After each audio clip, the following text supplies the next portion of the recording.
the mooch and Anita. What's happening, YouTube? We are all here in the building. It's me, the living legend. It's Larry. He's a living legend. How you feeling, my brother? As we got these topics we got to serve up tonight. Yeah, man. I'm here. I'm alive. I'm doing it. You know. Hey, so how are you doing? Hey, man, hanging in there, man. The cuts for the sluts starting to show up again. Buzz, let me go ahead and show you my delt. Buzz, that delt is trying to come. That delt is trying to come back in there, Buzz. Look at that delt.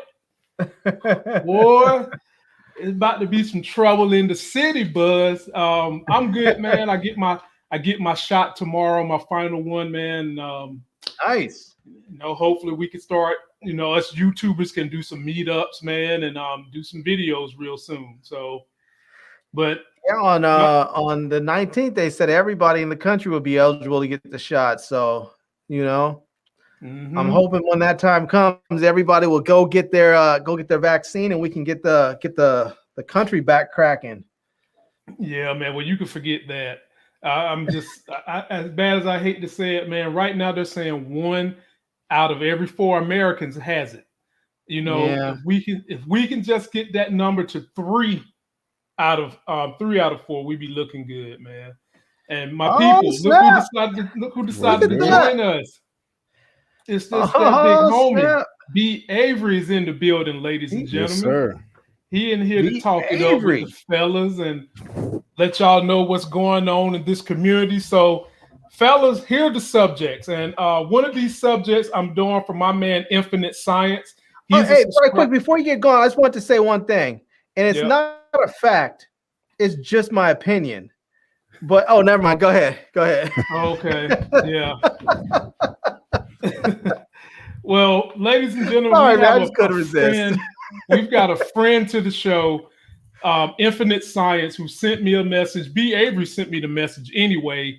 But Infinite Science wanted us to come up here and talk about the issues going on with Ray Fisher, the runaway stealer of the Zack Snyder cut, and the issues he's having with Josh Whedon, because he was watching some YouTube channels of some of the colonizers, and they was talking a whole lot of shit about Ray Fisher and what he went through. We're going to break that down. We're also going to do some predictions for Snowfall episode 8. Season 4, we're going to have to clue in B. Avery because he's not up to date on this particular show. And then we're going to do some predictions for episode 4 of the Falcon and Winter Soldier. And before we get going, let me shout out all the people in the building. DeAndre Lucas, Support Gaming, my brother Buzz, 351 Cleveland, Malachi Lee, Alex in the building, Mooch is in the building. And ladies and gentlemen, for those of you that love Mooch will be up here with us tomorrow to review Snowfall. My homie Tressa C, Ralph Ortiz. Be more careful. Everybody's in the building. Now let's get this thing kicked off, Larry. Where's Tressa C? I feel like I haven't given Tressa C a shout out in a minute. Man, because you treat her like a stepchild. There she is. And I feel bad. I don't mean to do that. Tressa C, what's happening?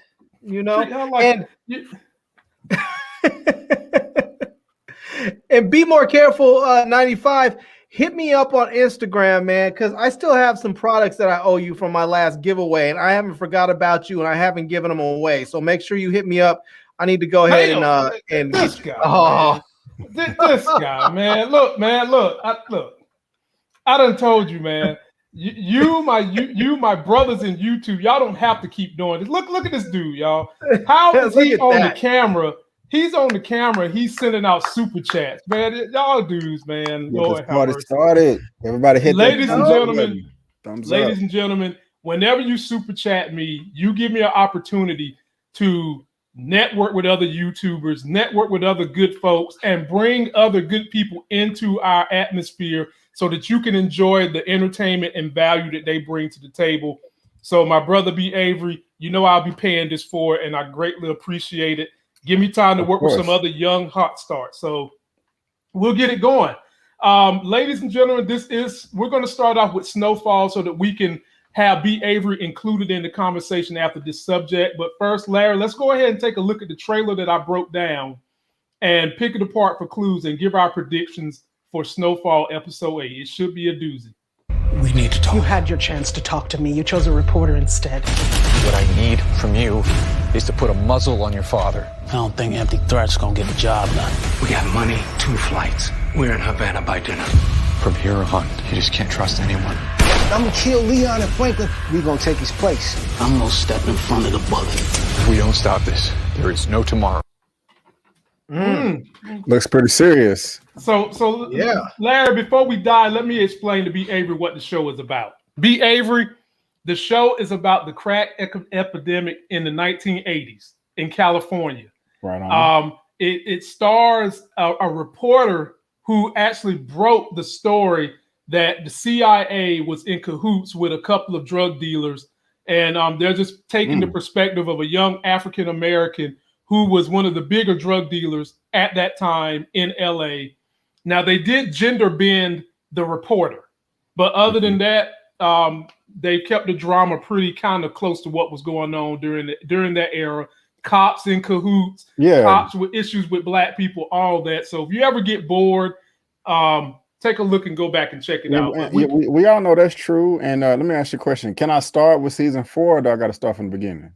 You could absolutely start with season 4. Now, it does help to go back and understand the plight that got them to where they're at in season 4. Okay. But you could start on season 4 and after 3 episodes know who's who and who's doing what.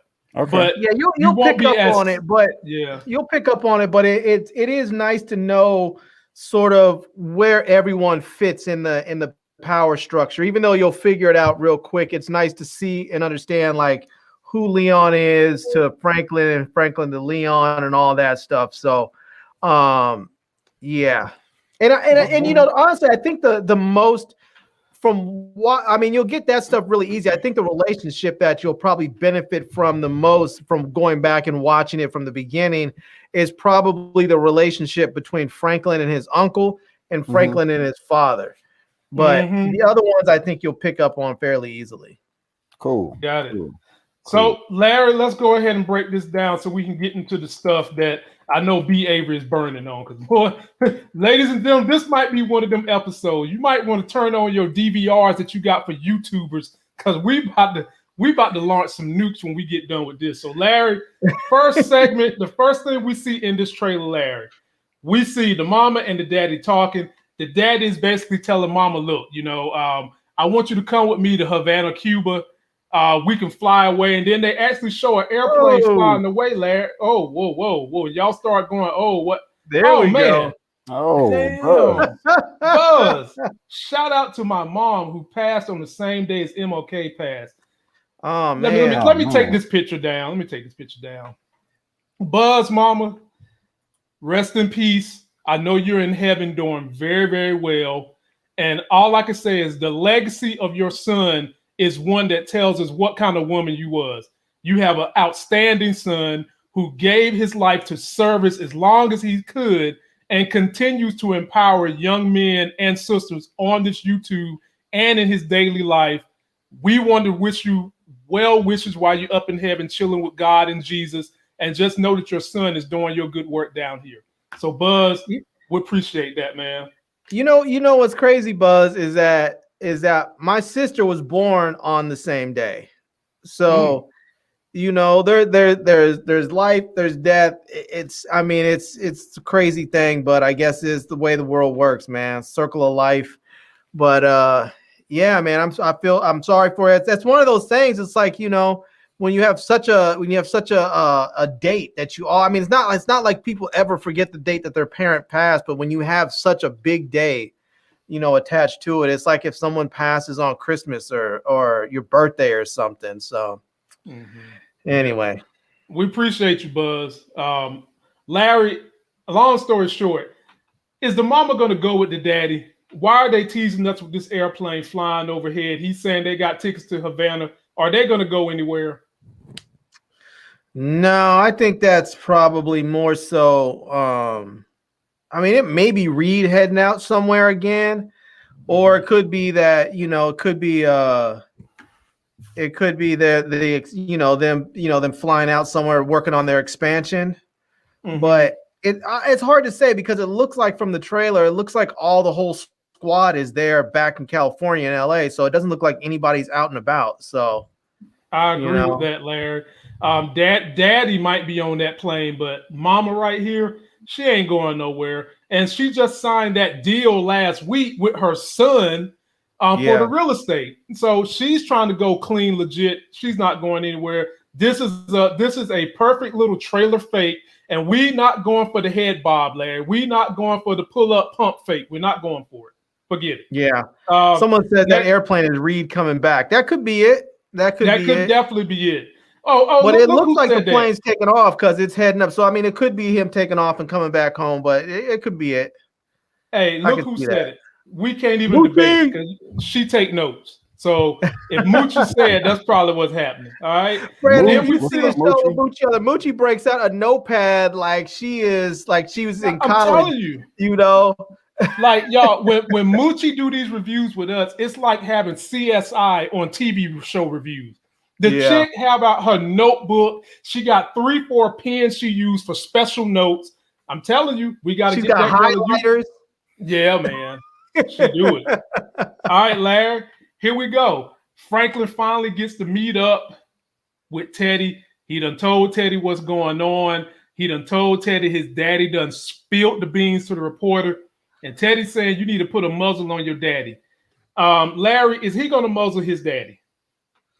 He will. I mean, that could possibly be his dad leaving with the airplane. He could basically be like, look, you're not safe. You need to be out. You're not safe because he wants me to shut you up. And if I don't shut you up, he's going to shut you up. And so it's best that you just be out. So he could be getting his pops out of town. He might be getting his mom. I doubt his mom's going, but he might be getting his dad out of town. The thing that gets me though, is we know that someone's in the hospital. We saw that, and I know we're going to get to it, but that scene right there, we saw Franklin, dressed with a suit and tie on. Somebody must have died because it looks like they're going to funeral, fatback funeral. Okay, is that what it is? They're going to fatback's funeral. Okay, yeah, they're going to fatback funeral, and I don't think that's the smartest idea. Somebody's name is Fatback. Yeah. Yeah, man. Yeah. I'm telling you, man, you gotta get on. Fatback was legit. Yeah. He was legit, man. He was legit. And then picking up on what Larry was saying, we see Uncle Rome walking down the corridor. Ladies and gentlemen, I'm gonna just keep this 100% with y'all. Uncle Rome is in the hospital, and he's down there because Louis has been shot up. And Larry, I said this on my trailer. Louis got shot up by Khadijah and the whole SWV crowd, Sisters with Violence. That's their punk ass names. Sisters with Violence. So, Larry, the question here is, will they let Louis, one of my favorite characters on this show with her beautiful self, are they gonna let her die? Oh man, I don't want to say yes because I feel like she's so integral to the story, but at the same time, she's pregnant and we can see that she's pregnant, and so it could be that they're trying to write her out of the story so that she can go and have her kid and do her thing. So that might be it. Or it could just be that they're going ahead and putting her, like, I don't know, maybe they're going to put her in a coma. That way she won't have to be on the show every time. She can go have her kid and then come back and they just take her up out the coma or something. I don't know. Because she's not dead there. It looks like she's hooked up to stuff. So it doesn't look like she's dead, but Romy does look like he's, like he's over there. He praying. Feeling some sort of way. Yeah, I just, man, I hope they don't take her out. I like her a lot. Yeah, we like her. But I'm going to tell you what, SWV, these Sisters with Violent bitches, they need to all be shot. I'm sorry. I'm sick of them. I will say this. I'm tired of them. I will say Get them out of here. Jerome does not like all the violence, even though he will do it. That's but true. I think if they hurt, and it looks like they probably have that when they hurt Louis, I think we're going to see a different Jerome. So Larry, take a look at the background in the window. It's headstones. They are I'm telling you, this is Fatback funeral when they shoot up when they shoot up Louis. Telling you. Yeah. So y'all heard it here first. Y'all get the best predictions on this channel. Last subject we're going to cover so we can get B. Avery in on this channel. Be sure to subscribe to his channel, Just My Opinions, and Larry's channel too. Today, I feel like. Larry, we got this broad. Oh, Tattletale Tanase. Now, Tattletale Tanase, Larry. But here's the catch. We've always assumed she's got something to do with Manboy. But Manboy is pointing a gun at the wall. Now, Larry, what is the conspiracy here? Is she Manboy's relative? Is she saying she's going to take out somebody she knows? Because this is what I'm thinking, Larry. I'm thinking Tanase, through everything she has been through with Franklin, through, her giving up those hot panty draws and her rubbing through his hair. And I think she actually likes Franklin at this point, and I don't think she want to give him up. So what do you think Manboy is demanding of her in this scene right here? I don't know, but the way that you can see how she has her hands like that, that's sort of like okay. It's not like she doesn't look afraid at all, which tells me that they're in cahoots. That he knows her, she knows him, and they're in cahoots of some sort. So, because she doesn't look remotely afraid of this dude. And if some lunatic comes in your house and he's got a gun out, I'm thinking you'd be a little bit afraid. And even her posture right there looks real relaxed. I mean, he's not pointing the gun at her, but I don't know. I think that he's getting exactly. I think Manboy's getting out of her what he thought he was going to get. He's just trying to hurry up and get to the plug. I think he put her in place so that he can find out who the plug is, and that's it. Okay. All right. And ladies and gentlemen, yeah. So you don't think he's threatening her in this picture? You think that? Nah. The only thing he might be threatening her with is to hurry up. Okay. Well, let me take a look at this picture, Larry. Look at that couch. Franklin's cane is in that couch. You see that? Where? You don't see that little white candy cane looking thing sitting up? I do, but I wasn't sure if that was. I wasn't sure if that was a piece of if that was some sort of sculpture or something that's on the table, or because his cane is brown. That's why I was thinking that wasn't his cane, but it could be. Could very well be. Could be, or that could be a 1980 Swan. I don't know. But I want to know who he's pointing that gun at. That's what I do. Because her table looks like the base of her table looks like it's like a tusk. It looks like elephant tusk or something. So I was thinking, you know what? Well, you just solved the mystery. Her ass is gonna die because Peter ain't playing with that. Peter's not having none of that. You don't have elephant tusk as your table. No. So Larry solved the mystery. Tattletale Tanase gonna die. And ladies and gentlemen, that is the conclusion of our Snowfall. Now we're going to get into bigger and better things featuring B. Avery. So B. Avery, we're going to go ahead and talk a little bit about, Falcon Winter Soldier. Oh, okay. We're going to go ahead and make some predictions about Falcon and Winter Soldier. They dropped a little bit of a trailer, so we're going to break that one down the same way we just did this one. Ladies and gentlemen, here we go. Take a look. Falcon Winter Soldier, and let's see what we can figure out. Let's take the shield. Are you ready? We can't just run up on him, beat him up, and take it. Subtle. You're welcome. Super soldiers. Gods amongst real people. They cannot be allowed to exist. I will not stop. I will escalate. I have the will to complete this mission. To the two of you.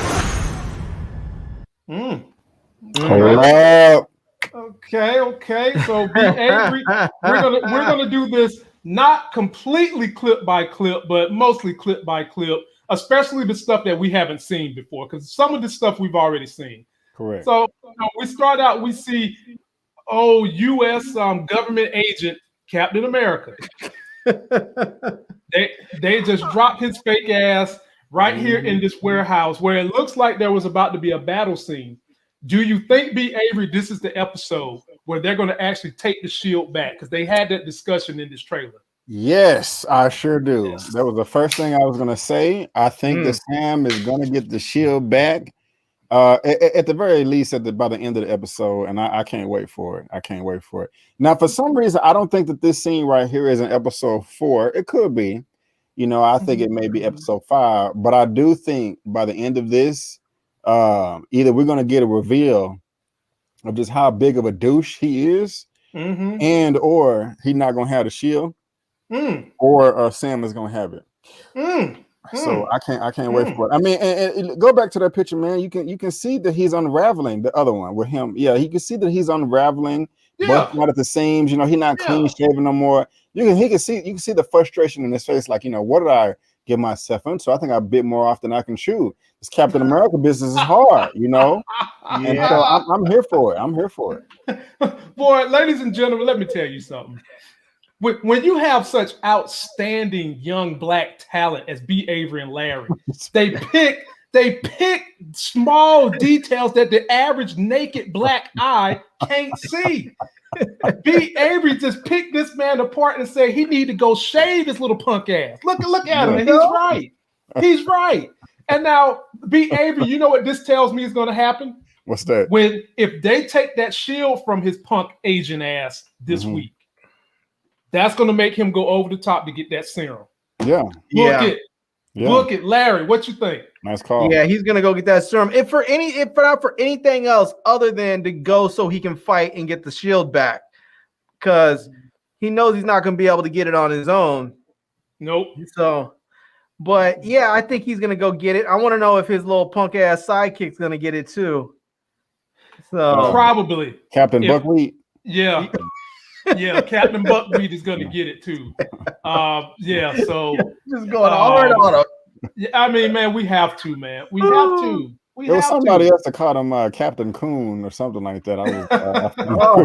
Jeez.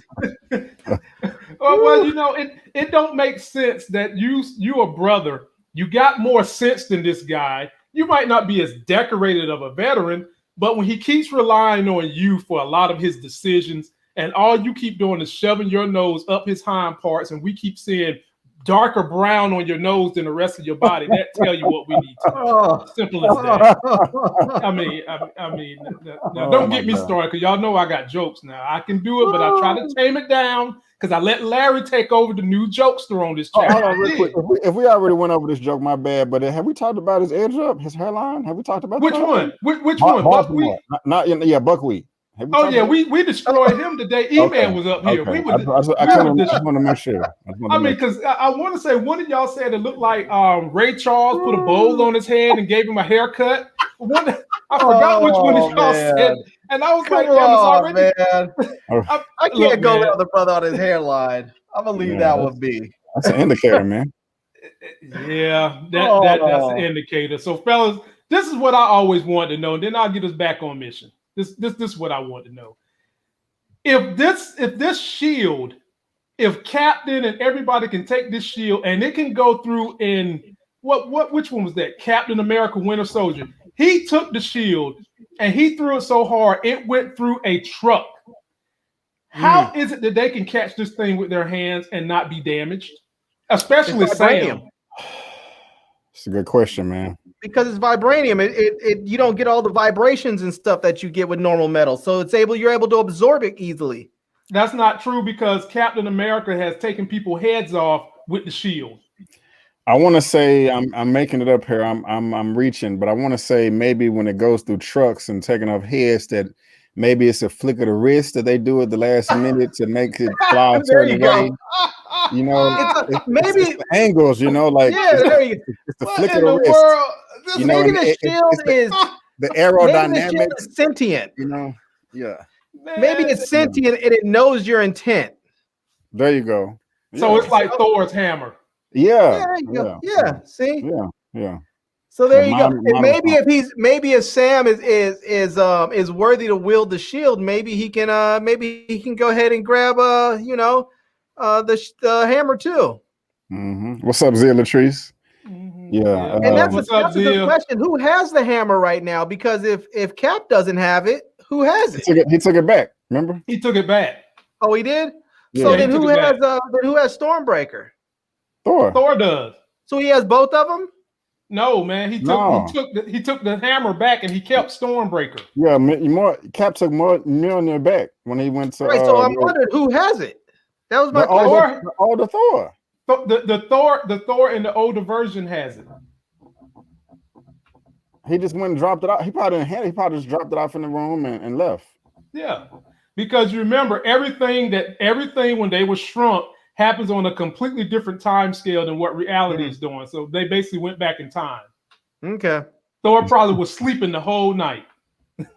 he didn't even know Mjolnir was gone. Crying and stuff, you know. So I'm just wondering if it ever gets to the point where Sam is worthy, can he just hold his hand out? Can you just hold it out and wait for a few seconds? I mean, if you know, it depends on the writers, my man. But Larry, we also get this in the same trailer. I'll go to you first. We see the first time Sam is getting his hands on the Flag Smashers, and it looked like he's beating up my girl, which I gotta tell y'all. I'm sorry to say, this chick is growing on me. I can't tell you why, but she's growing on me. Yeah, she's growing on me. I've been like her because she's a blazer to me. I like her. She's nice looking. She's evil. And you know, sometimes like Eddie Murphy said, B. Avery, sometimes you get a good looking woman and she's evil. That means you got an evil piece of ass, and boy, them is the best ones in that bedroom. She's a liberator. Get that. God, see. I'm gone. People up in the building. I'm gone. B. Avery, when this guy starts talking about. So did Wanda. Wanda's not evil. Oh, Lord. Okay, B. Avery, is your question. Is this going to be an episode? Wait, hold on. Let's back up on that one for a minute. How many times have we watched superhero movies where you've had the likes of Superman, Batman, all these other folks that just basically pick up villains and throw them through buildings? You think people aren't in those buildings? You think people aren't getting smashed and killed in those buildings? You're reaching, bro. Yeah. No, for real. If you have Superman that goes and grabs somebody and throws him through 3 buildings, you think that people aren't in there? Larry, that's never happened. Yeah, they've never showed that on TV. They don't show the people inside because they don't want us to think about the fact that our superheroes just killed probably a couple hundred folks in these buildings because they just threw somebody through a building. Even if that is true, those kills was justified. She did not have to blow up a group of people that were tied up because they were having too many supplies. That was a bit. Oh, so we're talking about justification now. Everything's justification. Yeah. See, that's like that old thing that people say when you ask a girl, hey, will you have sex with me for $10? And she says, no, I'm pissed off. How dare you treat me that way? And you say, how about $1 million? And she says, well, for $1 million, yes. And you say, okay, well, cool. So we already established what you are. We're just now negotiating the price. So that's what we're talking about. We know that Larry, they're killing people. We're just trying to negotiate what's okay and what's not. I don't know how that related to what we were talking about, sir. But I don't see the connection. No. You need to get into the mind. You need to get into the madness of my mind so that you can fully comprehend. I tell you what, B. Avery, he would make a good damn defense attorney. I tell you what, because boy, the menagerie running through this brother's head. You know what my mother does for a living? She's a lawyer. She's a defense attorney. There you go. So B. Avery, here you go. How is this altercation going to end? And do you think it's in this episode? This is Sam meeting up with the Flag Smashers. He obviously is going to get into Carrie, it with Carly. I don't think that's Carly though. Look at her skin tone. I mean, it could be somebody else. But I think that it's Sam is either gonna win that battle, that fight, or it's gonna end up in a draw. I don't know if I can take it to where he gets whooped again like he did on top of the truck. That would bother me unless he gets the super soldier serum at the end and then whoops our kind of ass. That would be dope. But I think he's gonna backfist her with the wings or something. He right. Flip him out and knock her out or something. Yep. Larry, what you think? I'll tell you. Well, right here it looks like he's probably gonna knock her out, and he'll probably knock her out, and they'll get some info out of her. But I don't think this is Carly. I think this is I think this is just one of the other people working with her. Okay. Because when I look at her skin looks too dark to be Carly. Carly's like super light and has that red tone. She's a redhead. So I would like to see Zemo be the one that actually gets the shield from Broke Cap and then ask Sam, hey, did you lose something? And toss it over to him. That would be dope. All right. Next one. B. Avery. This was in the trailer too. Bucky pulling the gun right there in the face of Zemo with his coat on.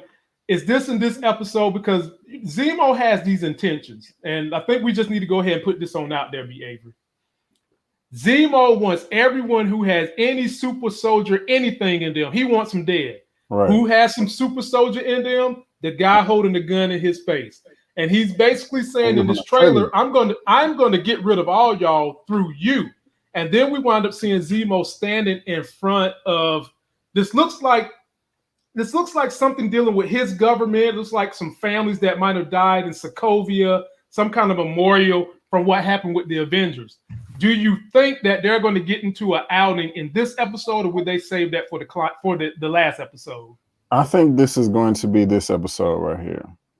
Okay. The reason why is just the way things transpired towards the end of the last episode with Ayo popping up. Yeah, there you go. Of course, she about to get in Bucky's ass right here. Like, bro, what the hell are you doing? You letting out Zemo, who killed our King T'Chaka. Have you lost your damn mind? If you don't get that stuff in order, I'm gonna whoop your ass myself. I don't need the rest of Wakanda. I'm gonna whoop you myself.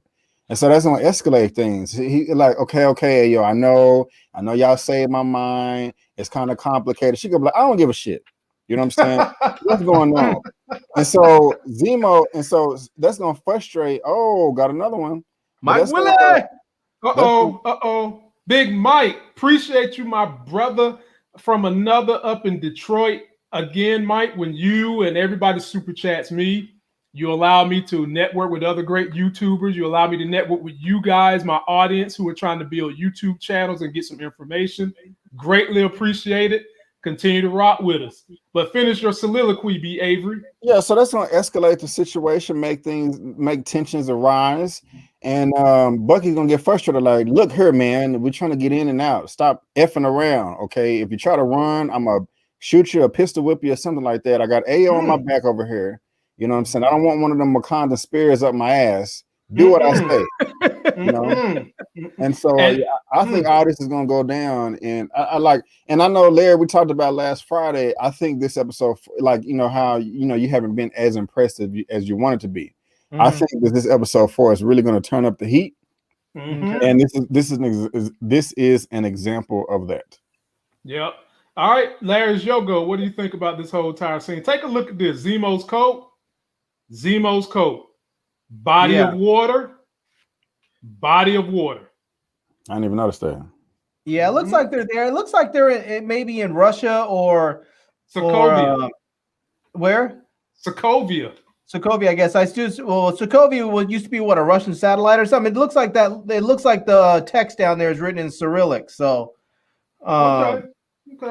And it has that very sort of communist, socialist type styling to the sculpture there. So, but it also has that eagle, which is also like, which is very reminiscent of Germany. So, I mean, do you not think that he could have done that? Because remember, this dude is a multi-billionaire, and he might have put this as a commemorative to what happened to Sokovia, because it looks like it's somebody's family. It looks like it's him, his wife, his 2 kids. Because remember, that's what he lost thanks to the Avengers. Yeah, it could be. It could be very well. That's what it is. I mean, because he did say that he was royalty, or he was, he's a baron or something. And there is a crown over top of that eagle. So maybe that's like the royal family or something. So can I say something about the royalness and the money and all that? Yeah, man. Some people are complaining, saying that they retconned Zemo, because they never mentioned that he was rich before and had money and all his powers, and they don't like it. I'm just like, I don't understand that criticism or that complaint. Even if they did, I mean, it still fits within the story to me. I don't know. I just thought that was kind of silly. I had to throw that out there. But families, what's the complaint? I don't know. I don't. Why it red Zemo? Why they didn't say he was rich before? Why is he rich now? I'm like, what do you? I don't get it. I don't know if y'all heard that either. Here's the thing that doesn't make any sense about the stuff they're talking about as far as complaining about some of that stuff is that these series are designed to go more in depth with these other characters so that we do get to learn various things about them that we didn't learn in the main movies because they weren't the main characters in the movies. And so to learn that he's rich, to learn that he comes from a royal bloodline, that's the kind of stuff that you want to talk about in these series. Exactly. You know? Right.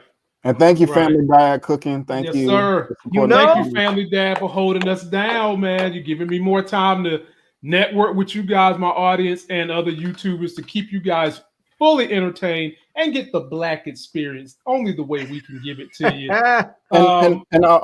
Real quick, on top of that, because in Civil War, he was just called Zemo. He wasn't called Baron, right? Was he? No, they just called him Zemo. Yeah, and so in this, he was called Baron Zemo in the comics, and they actually just gave him a reason to call him Baron without him just being called Baron. He was like, "Well, I was a Baron," so this makes sense as far as story and character development. So I love it. I thought the complaints were silly. B. Avery, they gave the man his comic book purple mask. You know, right? Yeah. You wouldn't hear them complaining about that shit. There we go. And then B. Avery, there's something else they haven't given him from the comics. He ain't got his damn sword. Zemo loves to use a sword. That's his main weapon. Hold on. Ain't there two Zemos though? Ain't there like a father-son or father-grandfather thing? Yeah. It's a bloodline. It's a royal bloodline. And they passed that sword down. Okay. It's a royal bloodline. But let me shout out my big brother William Lawrence, man. Wow. You know what? I appreciate y'all, man. Y'all going to hear this like a broken record. When y'all reach out to me via Instagram or email saying that, you know what, I follow you, Lamont. Can you help me get my YouTube started? Can you give me some tips on fitness? Can you give me some tips on stocks? When you send super chats like this, you're paying it forward to help out not only my audience, but help me network with other YouTubers. I'm very appreciative. So, B. Avery, this one's going to go to you next. And then we only got one left. Okay. This is Sam. He's got the shield and he's got his wings on. You sure this is not going to happen in this episode? I don't think so, but I mean, I would be damn happy if he did. I'm not going to complain I'm not going to complain about badassness. You know, give me all the badassness you can. I just don't want to get my hopes up. You know. I really, I just don't. Yeah, but I mean, he may pop. It may pop up, but I'm not holding my breath. Okay, Larry. I'll tell you, after you see all this, if they don't give it to us this episode, I'm gonna be a little salty because, man, I mean, I'll put it like this: I'll wait one more episode. Before I'm just start talking mad-ish, because I'm like, if they don't give us Sam with this shield until the last episode, I'm gonna be angry. I'm gonna be angry. I'm gonna be like, nah, you can't do that. You need to give us I think they should give us at least 3 episodes, but if not, at least give us 2. If they only give us 1, I'm angry. I'm gonna be like, nah, that's bogus, that's garbage. I'm gonna say at that point. There you go, infinite science. Hey, and infinite science, you might not have heard it when we first started, but I shouted you out for bringing me that story about Ray Fisher and you listening to them toxic colonizers on YouTube, and we're going to talk about that the very next subject. So I appreciate you, infinite science. I appreciate you, my family, Zaya. Larry, finish your statement, then we're going to move on. Yeah, so I'm just saying, like, if we don't get Sam with the shield into the last episode, I'm gonna be salty. And Anthony Mackie was talking about he was worried about being the first sort of show that fails on with these Marvel Disney Plus shows. And I'm gonna say if they don't give us if they don't give us Sam with the shield until the last episode, what he was worried about will be fully realized. It will be a failure to me at that point. Okay, I can see you there, ladies Like and gentlemen. They would have to do something really spectacular in episode 4 and 5 with them without the shield for me to feel like waiting until episode 6 to get him with the shield is not a failure. Because I don't know what they would do with it, because I haven't seen anything that would lead up to that kind of spectacularness. But if he doesn't have the shield, it would have to be something really, really big in order for me to think this was that episode 4 and 5 without it again. It's just because right now the pacing that they're doing, it just seems like, all right, whatever. Okay. Shout out to Buzz, another super chat. Appreciate you, my brother. Do y'all think we're gonna get y'all think we're gonna get this in the fight scene, B. Avery? Yes. I do. I agree. I do. I definitely agree. Last subject on Falcon Winter Soldier. Do you think she's gonna be the one that takes him in? Ayo taking Zemo? Yeah, or do you think he's gonna stay free until maybe a movie? Ooh, that's a good question. I think he's gonna be free. You think he's gonna be free? He's gonna be free. There's so much you can do with him being free. Obviously, they're trying to put a little bit more emphasis on the character. I think he's going to be free. But that kind of ties into this right here. And please don't let this be true. Y'all know I love this woman. This is my girl, Sharon Carter. Now, I've heard some conspiracies out there, and I'm going to bring it to you fellas. I've heard a conspiracy that she might be working with Agent Broke-Ass Captain America, which I seriously doubt. But then I heard she might be secretly working with Zemo, which I doubt that too, because Zemo was in jail. So, B. Avery, I'm going to come to you first.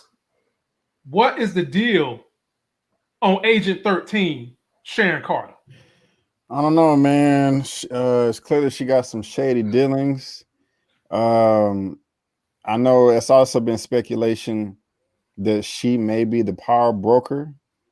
I think that would be a horrible idea. I think Ian was saying that himself. I heard John Campy was saying that, and oh my lord, I would be severely pissed.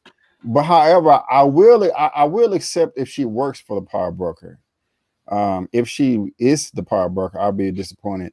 But I don't think. What was the other two things you said about her? That she, I don't think she's working for Zemo, and I don't think that she's working for Walker either. That would be just disappointing. Ralph Ortiz says she's fine. Yeah, she's straight. She's straight. Yeah, she's just, she's the round the way girl. Yeah, that's how I look at it. Good, but exactly. Man, I mean, so they had the fight in the last episode at the containers, and I remember when everything calmed down. She had a driver, like a black woman, was like, "Yeah, we have other problems," and they got into her little car, and I'm like, so she got some heat up under her. She got some power. She's gonna be making moves. I just wonder what it is, So. I'm nervous, man. I'm nervous. Yeah. She also stars in one of my favorite medical dramas, The Resident, and I don't want to see her leave the MCU. Larry, what's the deal on Agent Carter? It would be interesting if she was the power broker, but I'll tell you what would make it even more interesting is this idea that she is on the lam and sort of a fugitive from justice. It would be interesting if she wasn't. Like if it was made out that she was, so that they could put her in place as the power broker. It would be really interesting if she was still very much working for the government, except she's just undercover now and working as the power broker. Now, see, that's what I think is happening. I think more than anything, I still think that the power broker is eventually going to be Thunderbolt Ross, and she's possibly working for him. They're getting ready to come out with the She-Hulk story. That's going to involve the Thunderbolts and Thunderbolt Ross a whole bunch. And it would make sense that you have someone that has had SHIELD clearance, that knows how to get government information, that has been on the outs with the government, because Thunderbolt Ross, he's on the outs right now because he's trying to get all these powered people to register. And I could easily see him doing what they did in the comics. He went rogue and started trying to build his own Suicide Squad, and he started trying to build connections and legacies with people who had connections. And this chick is connected. She can fight. She's still got intel. She's got a driver, so she's obviously got some money. I just wish she would have had like some white dude as a driver, but I won't nitpick. We'll see. We'll see. And so, ladies and gentlemen, leave your comments. Let us know what you think for this episode. Now we got to get to the real business because we only got about 7 minutes left before we let y'all get out of here for Snowfall. And again, shouts out to my homie, Infinite Science, and B. Avery, because they brought this to my attention and we got to talk about it. So let me just paint the picture for you. All right, then I'll read the excerpts. You got Ray Fisher. You got Josh Whedon. Last year, Ray Fisher came out, made some comments. A lot of people said that they wouldn't substantiate it. He said that Josh Whedon was, in essence, bossy, somewhat racist, and some other things. So to give you guys context and the real character of what was said, let me read this to you. On Tuesday afternoon, after months of competing tweets and statements between actor Ray Fisher and Warner Media, The Hollywood Reporter released an in-depth bombshell of the story in which Ray Fisher fully explains the alleged racist and abusive behavior experienced on the set of 2017's Justice League at the hands of director Josh Whedon, as well as several studio executives, including Jeff Johns and John Berg. Fisher, who plays the character Cyborg in the film, first tweeted about Whedon's gross, abusive, unprofessional, and completely unacceptable behavior last summer. Whedon had taken over directing Justice League after the original director, Zack Snyder, exited the project. This eventually led to the groundwork for an investigation into Whedon's behavior by the studio, which later said that remedial action had been taken, though no further details provided due to legal reasons. When they say that last part, let me read this to you again. This eventually led to groundwork for an investigation into Whedon's behavior by the studio, which later said that remedial action had been taken. They went back and took action, and they didn't give you no details due to legal reasons. Ladies and gentlemen, you basically settled out of court, is what you did. And rich people do this all the time. When they fuck up, they got enough money to cover this shit up and put you under no compete clauses and all this kind of stuff so that your ass shuts up. All right.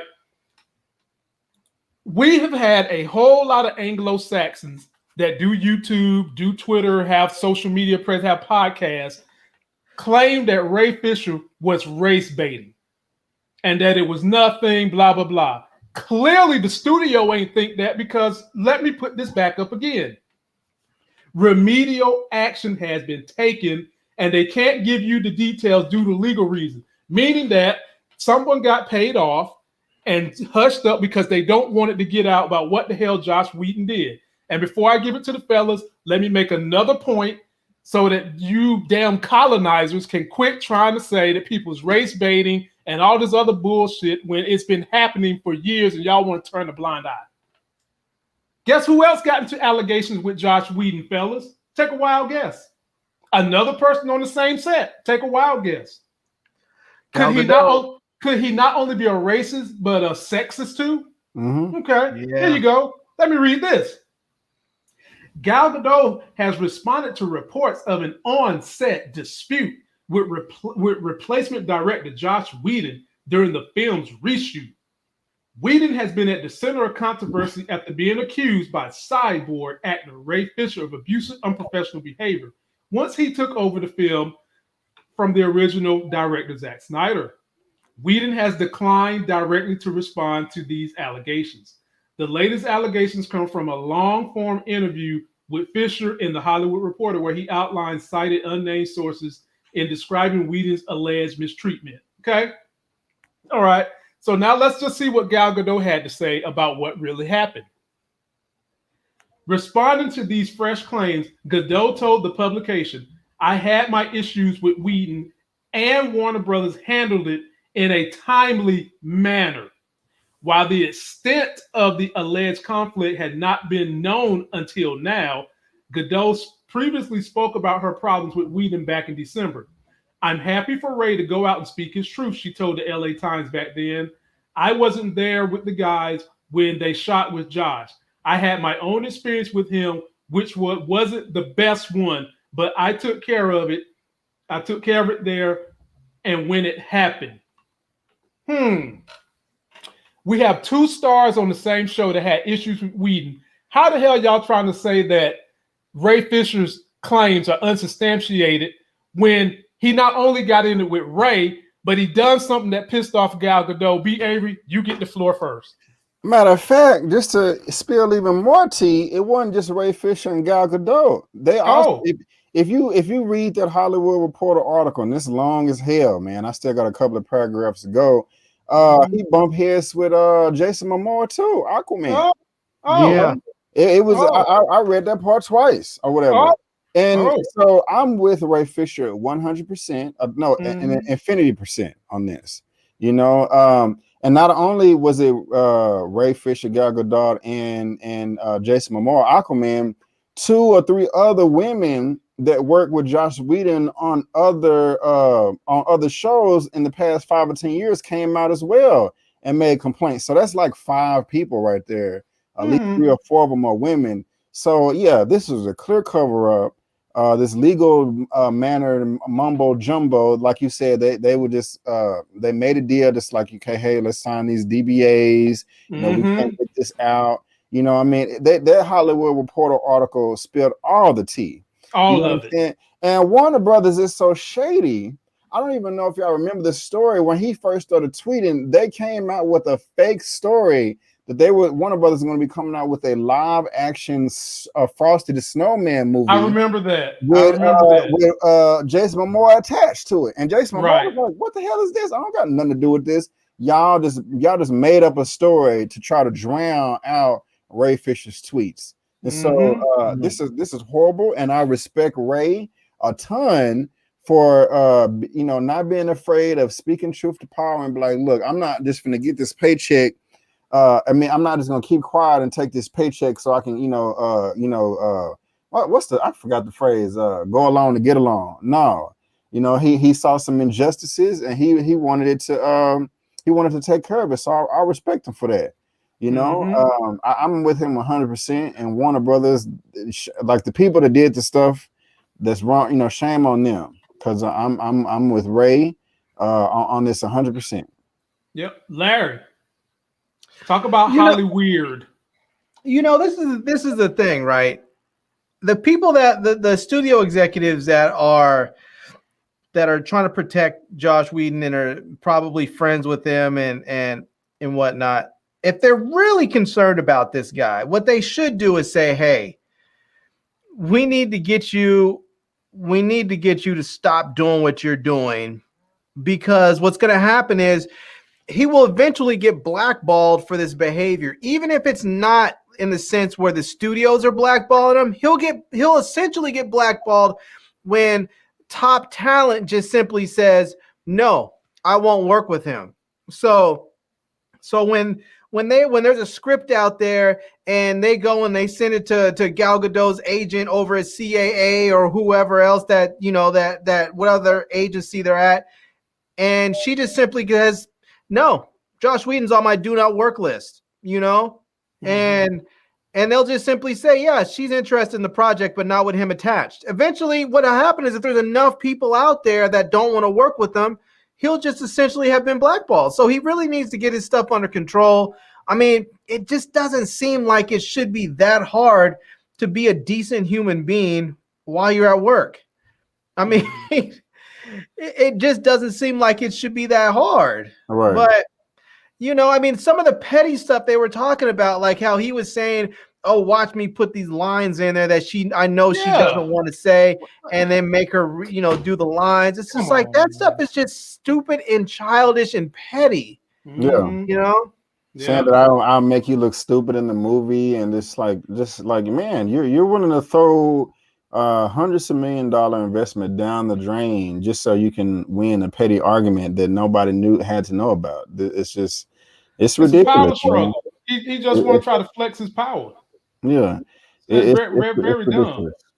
Yeah. So Zia Latrice depends on the top talent because a lot of them are toxic and problematic too. Some of them are, absolutely, definitely. But ladies and gentlemen, that's it. We will probably continue this sometime over the weekend. Y'all don't forget about B. Avery and Larry are going live Saturday and Sunday. And we'll probably have to revisit this discussion because I ain't done with y'all colonizers sitting up here trying to deny this man, talking about he's a race baiter and shit like that. And you don't see where racism is at. They just told you. Exactly. So that my people can get the Snowfall. Until that next sexy as hell video, which will be tomorrow with the mooch. We have one more in there. Who done? Oh man, Lady done came back. Lady, what's up, Lady? How you doing? Hey guys, I haven't caught a live stream in a while. Invincible is so dope. Thanks for putting me on to it. And Larry, I can't wait for your live Saturday. So boom, there you go, Larry. All right. You already got a super chatter coming through. And yes, Laney, when you super chat me, you allow me to free up time to connect great YouTubers, to connect y'all to good TV shows, to help y'all get them cuts for the slip. I was showing Larry my delts is starting to come in, but I don't want to show too much right now. I'm trying. I was working on mine before the show. I'm trying to get right for July. And Tressa C, I have not forgot about you. She loves when we talk politics because nobody can deliver politics in relative terms the way we can. We're going to be fitting that back in real soon. Tressa C, bear with us. But we're out of here. Y'all go watch Snowfall. Be ready for us tomorrow. We'll see you. Peace.